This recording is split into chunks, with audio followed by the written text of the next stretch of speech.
I almost didn't make this video. My grandson set the whole thing up for me. The little stand, the light he clipped to the shelf. And I sat here in my kitchen for a good 10 minutes just looking at it, thinking, what does a 98-year-old woman have to say that anyone hasn't already heard? And then I thought, well, maybe that's exactly why they should listen, because I'm still here. I still cook every meal in this kitchen. I still walk to my mailbox every morning without holding on to anything. I still read without glasses, and I have not had a kidney failure, not a hospitalization for my kidneys, not a dialysis conversation, not once. In 27 years, while watching people younger than me go through things I was told I was heading toward, my kidneys have continued to do their job quietly and without complaint. I don't live in a facility. I don't have a nurse who comes by. No one manages my medications. I live the way I have always lived, in my own home, by my own hand, on my own schedule. Pull up a chair. Let me talk to you the way I'd talk to a dear friend, because that's what this is. That's what you are to me, even if we've never met. My name is Eleanor May. I was born in 1926. I have outlived a husband of 41 years, 2 of my brothers, and more doctors than I care to count. I say that not to make you feel a certain way about me. I say it because I think it matters that you understand I have seen a great deal of life, and I have not arrived at 98 by accident or by luck alone. But before I tell you about those 3 vegetables, I want to tell you where I was at 71 years old, because that contrast is what I believe will mean the most to you. I was 71, and I was exhausted in a way that frightened me. Not tired the way you get tired after a long day. Tired in a way that sat inside my body like something heavy and permanent. I was waking up at night, sometimes 3 times, sometimes 4, with that urgent, pressing feeling that I needed to get to the bathroom immediately. I'd shuffle down the hall in the dark, and by the time I got back to bed, I was wide awake, heart going, and the whole miserable process would start again 2 hours later. My ankles were swollen by 5 o'clock every afternoon. I noticed it when I took my shoes off, that puffy, tight feeling around the bone. My lower back carried this ache that wasn't sharp, just constant, like something in there was strained and couldn't quite recover. And I had this heaviness in my legs by evening that rest didn't fully lift. I went to my doctor. She was thorough and she was kind, and she ran her tests, and she sat across from me and told me that my kidneys were not in failure, but they were under significant stress. She used the phrase age-related decline. She talked about monitoring, about being careful with sodium, about coming back in 3 months. And she was not wrong to say those things. But I sat in that chair and I felt something harden in me, because age-related decline felt like a sentence, not a diagnosis. It felt like someone telling me which direction the current was going and suggesting I stop swimming. I refused to accept that. So I went home, and instead of accepting the current, I started paying very close attention, not to what medicine said I should avoid, to what my body was actually asking for. I grew up in eastern North Carolina, the 3rd of 7 children, in a house with a wood-burning stove and a garden that fed us through the winter. A garden was not a hobby in my childhood. It was how we ate. And somewhere in my adult years, in the convenience of grocery stores and packaged things, I had drifted far from what I grew up knowing. My kitchen had filled with things that came in cans and boxes, and my kidneys, I now understand, were quietly bearing the consequences. So I went back, slowly and deliberately. Not a program I bought, not a plan from a magazine, just a return to the kind of eating that had sustained my family through hard times. Guided now by what I was learning about what kidneys specifically need in order to function well. And within 4 months, the nighttime waking had dropped from 4 times to twice. Within 6 months, once. Within a year, I was sleeping through most nights entirely. My ankles were no longer swollen by evening. The heaviness had lifted from my legs. That lower backache had softened into something I barely noticed.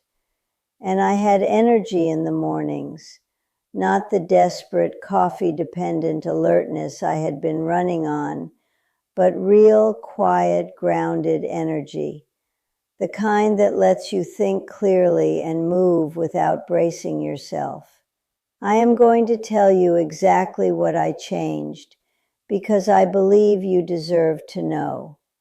The first vegetable is one that grows on a vine, and most people think of as belonging on a summer table and nowhere else. Now, I know what you're thinking because I would have thought the same thing. Cucumber. That's it? That's the revelation?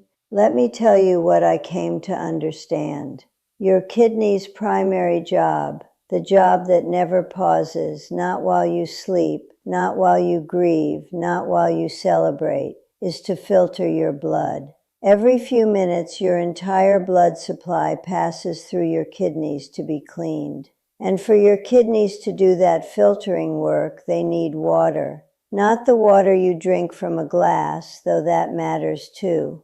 They need water available at the cellular level, consistently, throughout the day. Most of you are mildly dehydrated for most of your waking hours and don't know it. When your kidneys are trying to filter blood that is thicker than it should be because you are not adequately hydrated, they work harder than they are meant to, day after day, decade after decade. That is the slow strain that becomes the damage, that becomes the conversation with the doctor about declining function. Cucumber is 96% water, not water you have to remember to drink. Water that comes packaged with potassium, with silica, with compounds that actively reduce inflammation in the kidney tissue itself. When you eat cucumber every day, you are giving your kidneys a steady, gentle stream of what they need most. That is a gift. That is you making your kidneys' job easier instead of harder. The fiber in cucumber is mild and soluble, which means it moves through your system without creating the kind of digestive burden that sends extra toxins into your bloodstream for your kidneys to handle. Simple, quiet, and I have eaten it every single day for 27 years. And I am thoroughly convinced that this single habit has contributed more to my kidney function than anything any doctor has prescribed me. I would not go back to my old ways of eating for anything. The second vegetable is one I had complicated feelings about from childhood, and I suspect you might be ready to dismiss it for reasons of your own. I know that sounds almost too simple to take seriously, but stay with me. My mother boiled cabbage until it surrendered completely, and the smell of it cooking filled the whole house with something I found deeply unpleasant as a girl. When I started paying attention to what my kidneys needed and kept seeing cabbage appear on every list, every study summary, every piece of writing I could find on the subject, I thought, all right, I owe this one a second chance. I learned to eat it differently than my mother cooked it, raw, shredded, dressed simply with a little olive oil and apple cider vinegar. or lightly sautéed with garlic so it keeps some of its texture. And I found that prepared that way, I not only tolerated it, I genuinely looked forward to it. Here is what I came to understand about why cabbage matters so specifically for kidneys. Your kidneys struggle most when they are asked to deal with chronic inflammation, not the acute inflammation of an injury that resolves in a week. The slow, persistent cellular inflammation that accumulates from years of diet, stress, and age. Inflamed kidney tissue cannot filter efficiently. It holds fluid. It allows waste products to linger in the blood longer than they should. And the symptoms of that are exactly the symptoms I was living at 71. The swelling, the fatigue, the nighttime urgency, the backache that never quite left. Cabbage contains compounds that work at the cellular level to reduce the inflammatory load on kidney tissue. They support the liver in processing waste before it reaches the kidneys. And cabbage is extraordinarily low in potassium and phosphorus, which means that unlike many vegetables that carry those minerals in amounts that can burden compromised kidneys, cabbage gives you its full protective benefit without adding to the workload. That is a gift. That is you making your kidney's job easier instead of harder. I eat it 4 or 5 times a week now. It has been part of my life so long that I can barely remember the kitchen without it.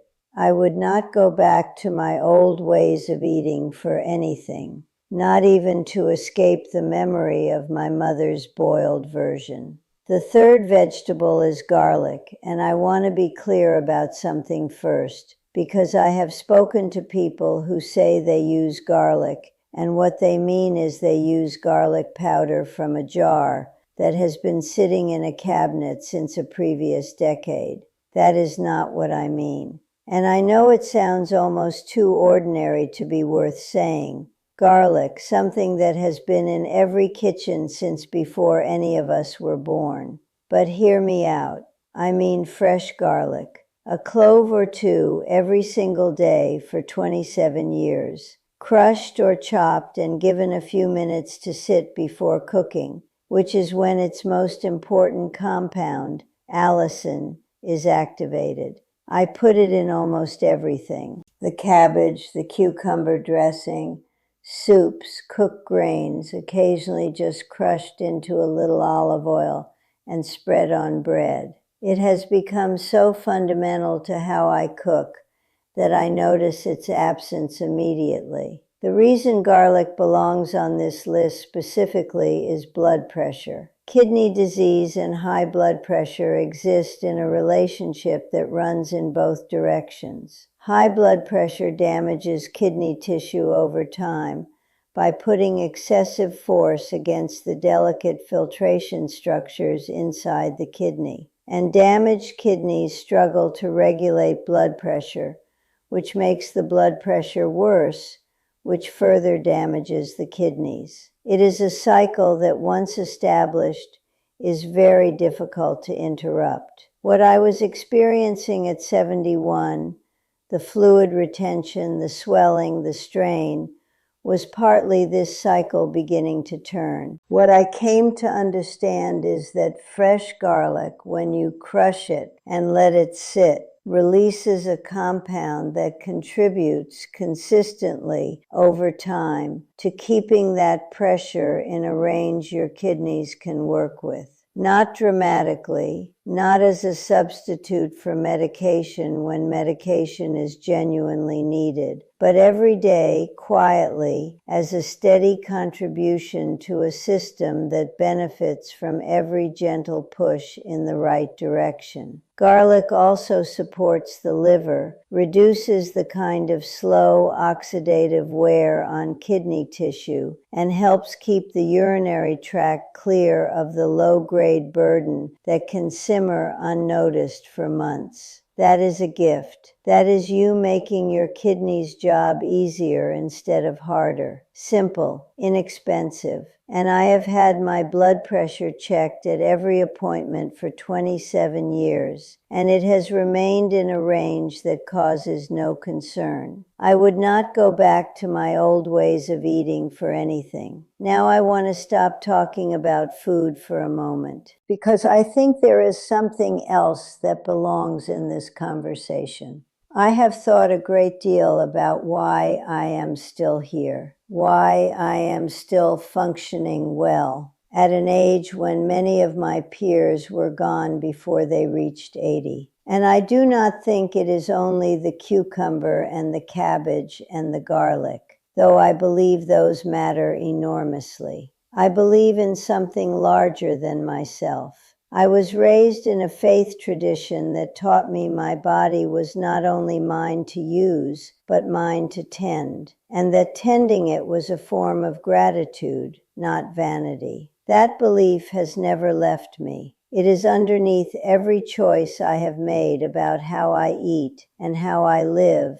and how I treat the time I have been given. And alongside that faith, I have always had a reason to wake up in the morning. Every single day of my life, I have had something I was responsible for, someone I was needed by, something I was tending, some task that would be undone if I did not do it. When my husband was alive, it was our life together. When he passed, it was my children, and then my grandchildren. Now it is my garden, my letters, the phone calls I make every Tuesday morning to my neighbor Cecilia, who is 84 and lives alone, and who I know waits for that call in a way that I understand completely, because I would wait for it too if our positions were reversed. There is real evidence for this now. The research on people who live into their late 90s and beyond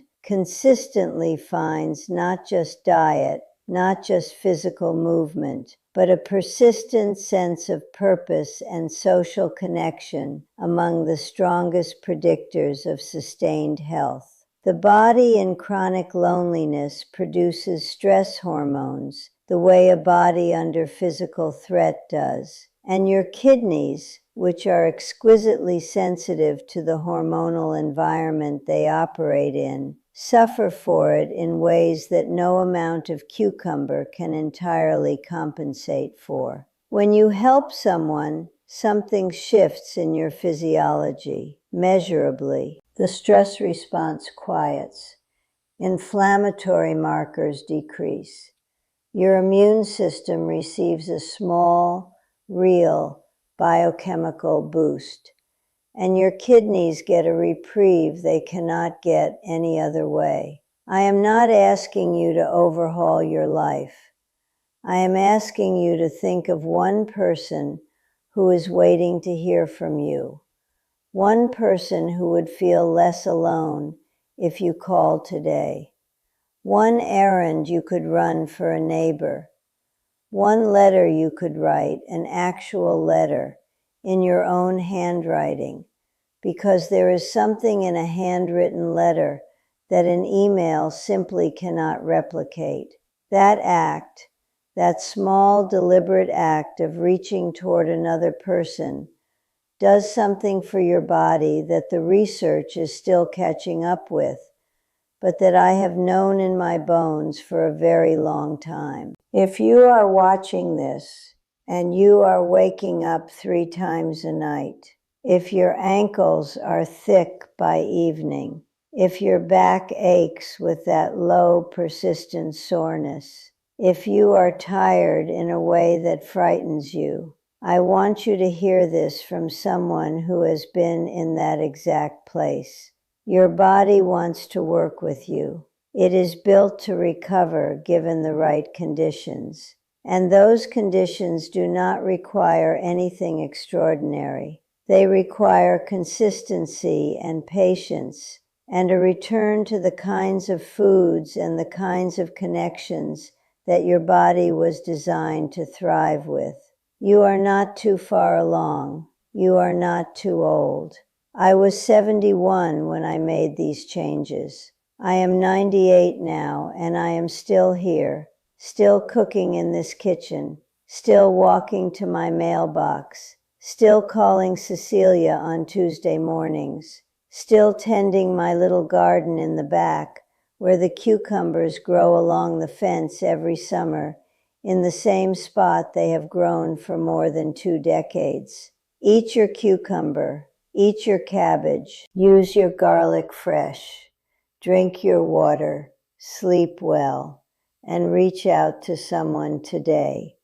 I want you to wake up tomorrow morning feeling like your body is your partner rather than your obstacle. I want you to spend your evenings in peace rather than in anxiety. I want you to live in your own home, on your own terms, for as long as you possibly can, and I believe you can.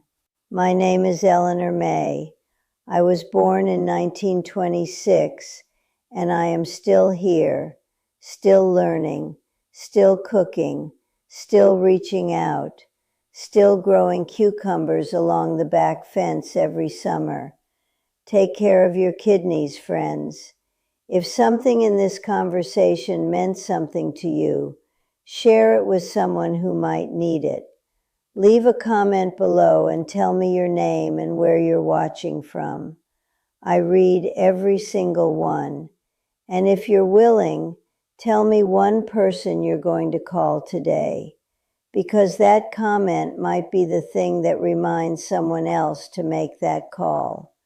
We are all in this together, every single one of us.